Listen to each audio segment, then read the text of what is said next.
लड़की बहुत अच्छी टेलर है, ये आपने ठीक तरह से पता तो किया है ना? अरे हाँ भाग्यवान, मैंने सब पता कर लिया है। अब तुम चलो, देर हो रही है। मेरी समझ में एक बात नहीं आती कि तुम मेरी शादी करने की बात करने जा रही हो माँ, या अपने दुकान के लिए नई टेलर देखने जा रही हो? अरे चुप कर, अभी तू बच्चा है, दुनियादारी के बारे में तुझे कुछ नहीं पता। अरे तू तो एक प्राइवेट कंपनी में काम करता है, और प्राइवेट कंपनी का क्या भरोसा। लेकिन माँ, अरे तेरे पिताजी से पूछ ले, इन्होंने अपनी जिंदगी में कितनी नौकरी पकड़ी है और छोड़ी है। अरे वो तो मैं थी जो सिलाई करके घर चलाती थी। अरे बेटा, बुरा वक्त कभी फोन करके नहीं आता। टेलर बहू लाऊंगी तो मेरे साथ दुकान में सिलाई करेगी, समझा? चल अब। दोपहर होने तक तीनों लड़की वालों के घर पहुंच जाते हैं। सभी बातें और चाय पानी होने के बाद, बहन जी, आपका बेटा रोहित एक अच्छी कंपनी में काम करता है और अच्छी तनख्वाह भी है।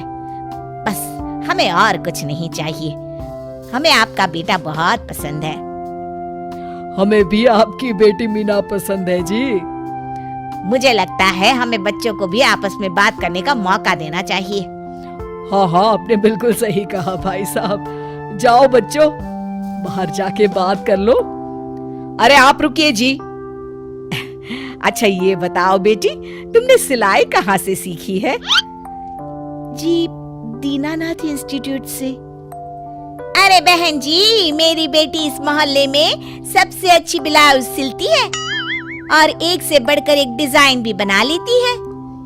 अच्छा, चल बेटी, जरा तेरे हाथ की कारीगरी देख लेते हैं। अरे माँ, ये सब करने की क्या जरूरत है? अरे तू चुप कर। लोग ऐसे ही बड़ी बड़ी बातें करते हैं कि हमारी लड़की को तो सब आता है, बाद में असलियत सामने आती है। इसलिए मैं कोई गलती नहीं करना चाहती। तू चुप करके बैठ। मीना शांति देवी को 2-3 प्रकार की बढ़िया बढ़िया डिजाइनदार ब्लाउज बनाकर दिखाती है। ये देखिए, ये है प्रिंसेस कट। अरे वाह बेटी, मान गए तुझे। तू तो मुझसे भी अच्छा ब्लाउज सिल लेती है। चलिए बहन जी, हमें तो आपकी बेटी पसंद है। अब इसी बात पर मुंह मीठा कराइए। जी बिल्कुल। इस तरह रोहित और मीना की शादी हो जाती है। शादी के अगले दिन से मीना अपनी सास के साथ सारा दिन दुकान पर सिलाई करती रहती और अपने पति रोहित को जरा सा भी समय नहीं दे पाती थी। फिर एक दिन रोहित फोन करके मीना से कहता है, मीना, आज शाम को हम दोनों किसी अच्छे रेस्टोरेंट में खाना खाने चलेंगे। तुम तैयार रहना, मैं ठीक वक्त पर पहुंच जाऊंगा। ठीक है जी। शाम को रोहित जब घर आता है तो मीना सिलाई मशीन पर बैठी ब्लाउज सिल रही होती है। अरे ये क्या?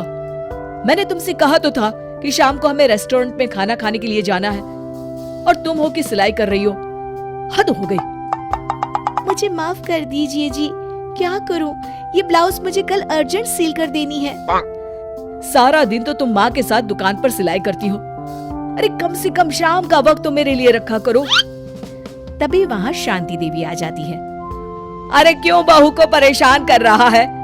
कल ये तीनों ब्लाउज सुबह सिल कर देनी है। चल जा, अपना काम कर। रोहित चुपचाप वहाँ से चला जाता है। इस तरह अपनी सास के डर के मारे मीना चाहकर भी अपने पति के लिए वक्त नहीं बिता पाती थी। फिर एक दिन रोहित दोपहर को ऑफिस से घर आता है। उसके साथ उसकी कार में एक लड़की बैठी होती है। दोनों एक दूसरे से मुस्कुराकर बातें कर रहे होते हैं। माँ, जरा टेबल पर रखी मेरी फाइल तो देना, मैं भूल गया था। ये कौन लड़की है तेरे साथ? अरे माँ, ये तो मेरे साथ ऑफिस में काम करती है। इतना कहकर रोहित वहां से चला जाता है। उसी शाम, अरे क्या हुआ भाग्यवान, तुम्हारा चेहरा क्यों उतरा हुआ है? किस चिंता में डूबी हुई हो? क्या बताऊं जी, आज रोहित के साथ एक लड़की आई थी। कह रहा था उसके ऑफिस में काम करती है। मुझे तो उस लड़की के चाल चलन बिल्कुल ठीक नहीं लगते। कहीं दोनों के बीच कोई चक्कर तो नहीं है। अब अगर चक्कर हुआ भी तो इसमें बुराई क्या है? अरे बड़े अजीब आदमी हो आप, कैसी बातें कर रहे हो? तो और क्या कहूँ, तुम घर में बहू के बजाय एक काम करने वाली लड़की लेकर आई हो जो सारा दिन तुम्हारे साथ तुम्हारी दुकान पर काम कर सके। अरे भाग्यवान, शुक्र मनाओ कि मैं शरीफ था, इसलिए मैंने कभी किसी औरत की तरफ आंख उठाकर भी नहीं देखा। पर अब हर कोई तो मेरे जैसा नहीं हो सकता ना।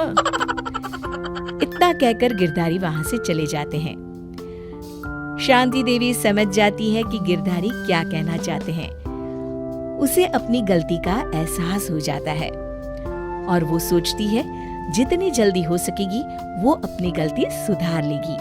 और इसीलिए 2 दिन के बाद, रोहित बेटा, मैं चाहती हूँ कि कुछ दिनों के लिए तू अपनी ऑफिस से छुट्टी ले ले। क्यों, क्या हुआ माँ? अरे कुछ नहीं बेटा, मैंने तेरे और बहू के लिए शिमला की 2 टिकट बुक की है। मैं चाहती हूँ कि तुम दोनों कुछ दिनों के लिए बाहर घुमाओ। क्यों बहू, ठीक है ना? सासू माँ की बात सुनकर मीना का चेहरा भी खिल उठता है। वो शर्मा कर कहती है, जी माँ जी, जैसा आप ठीक समझे। और इस तरह शांति देवी पूरी तरह से बदल जाती है। शिक्षा, बहू को बहू नहीं बल्कि बेटी समझना चाहिए और ना कि काम करने वाली नौकरानी।